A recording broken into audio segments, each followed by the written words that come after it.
दोस्तों, क्या आपको पता है कि आपके लिखने का तरीका भी एक जीनियस होने की निशानी हो सकती है। साथ ही स्कूल में गंदे दिखने वाले ये बच्चे असल में बहुत जीनियस होते हैं। जानिए क्या कहती है साइकोलॉजी इनके बारे में, और क्या आप जिसे बड़ी शिद्दत से चाहते हैं वो भी आपको उसी तरह चाहता है या नहीं। ऐसे ही और साइकोलॉजिकल फैक्ट्स को जानने के लिए बने रहिए हमारे साथ वीडियो के अंत तक। नंबर 7 दोस्तों, हमारा पहला फैक्ट रिलेटेड है हमारी लिखने की स्पीड से। क्या आप जानते हैं कि आपके लिखने की रफ्तार लाइफ की कई चीजों को शो करती है। दोस्तों, साइकोलॉजी के मुताबिक अगर आप बहुत जल्दी लिखने वालों में से है तो इसका मतलब ये है कि आप में पेशेंस की कमी है और आप किसी भी काम में देरी पसंद नहीं करते। वहीं अगर आपको बहुत धीरे लिखने की आदत है तो साइकोलॉजी के अनुसार आप हर चीज को बहुत ऑर्गेनाइज तरीके से लिखना पसंद करते हैं और आप एक ऐसे इंसान है जो अपने किसी काम के लिए किसी पे डिपेंड नहीं होते। तो दोस्तों, आपकी लिखने की स्पीड कैसी है कमेंट सेक्शन में मुझे जरूर बताएं। नंबर 6 वैज्ञानिकों की एक रिसर्च के अनुसार 90% से ज्यादा लोग रात के वक्त सच बोलने लगते हैं। आपने कभी न कभी नोटिस जरूर किया होगा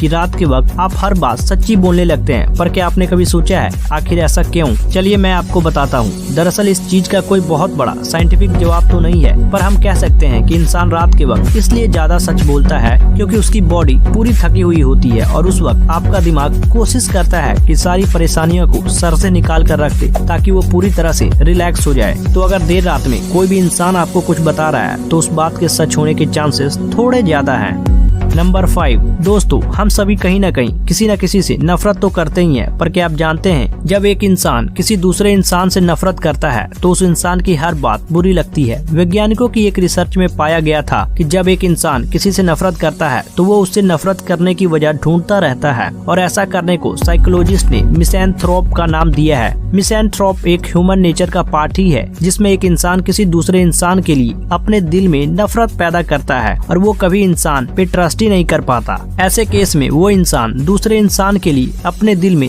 एक बिल्कुल अलग वैल्यू बैठा लेता है। इसीलिए कभी किसी इंसान से नफरत ना करे।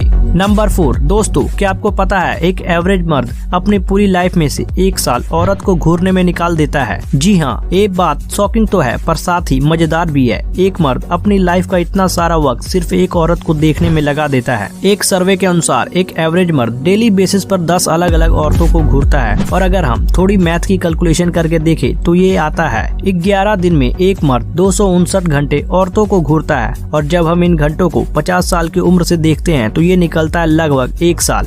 वहीं अपोजिट में जब हम बात करें औरतों की तो एक एवरेज औरत अपने दिन का सिर्फ 20 मिनट किसी आदमी की तरफ देखने में गवाती है, जिसका मतलब है कि एक औरत अपनी पूरी लाइफ में सिर्फ 6 महीने आदमियों की तरफ देखने में खर्च करती है। एक बार एक बड़े बिजनेसमैन मार्क आयरलैंड ने कहा था, a year is a long time to spend with eyes fixed on the opposite sex. Number 3 दोस्तों, हम सभी को जिंदगी में कुछ न कुछ प्रॉब्लम्स है, फिर चाहे वो बड़ी प्रॉब्लम्स हो या फिर छोटी। पर क्या आप जानते हैं कि एक इंसान की जिंदगी में दूसरे की लाइफ देखकर और ज्यादा प्रॉब्लम आती है। ये बात थोड़ी अजीब है पर सच है। साइकोलॉजिस्ट की माने तो ऐसा इसलिए होता है क्योंकि जब एक इंसान किसी दूसरे की लाइफ स्टाइल को देखता है तो वो इंसान अपनी लाइफ को दूसरों से कंपेयर करने लगता है, और कहीं न कहीं आपने भी किसी को देखकर ऐसा जरूर किया होगा। 1954 में साइकोलॉजिस्ट लियोन फेस्टिंगर की एक रिसर्च के अनुसार एक इंसान के मन में चलने वाले थॉट्स में से 10% थॉट्स कंपैरिजन के होते हैं। कंपेयर करने से कुछ लोगों को झूठ बोलने की आदत भी लग जाती है, और वहीं कुछ लोग कंपैरिजन में भी अपने आप को और अच्छा बनाने की मोटिवेशन ढूंढ लेते हैं। नंबर 2 दोस्तों, हम सभी को जिंदगी में कोई ना कोई होता है जिसे हम बहुत ज्यादा मानते हैं, पर क्या वो इंसान भी आपको उतना ही चाहता है या नहीं? चलिए जानते हैं साइकोलॉजी इसके बारे में क्या कहती है। दोस्तों, साइकोलॉजिस्ट की एक रिसर्च के अनुसार जब आप किसी को बहुत ज्यादा चाहते हो या किसी को बहुत ज्यादा महत्व देते हो तो उसे आपके होने ना होने से कोई फर्क नहीं पड़ता। अब ऐसा क्यों है? चलिए मैं आपको बताता हूँ। दरअसल जब आप किसी को बहुत ज्यादा पसंद करने लगते हो तो आप उसे अपनी पहली प्रायोरिटी बना लेते हो, और जब आप ऐसा करते हो तो सामने वाला इंसान बिना किसी एफर्ट्स के प्लेजर हासिल करने लगता है, और जब एक इंसान को प्लेजर मिल जाता है तो वो उस चीज की कदर करना बंद कर देता है। यही वजह है कि हमारे बड़े अक्सर कहते हैं कि किसी को हद से ज्यादा भी सिर पे नहीं चढ़ाना चाहिए।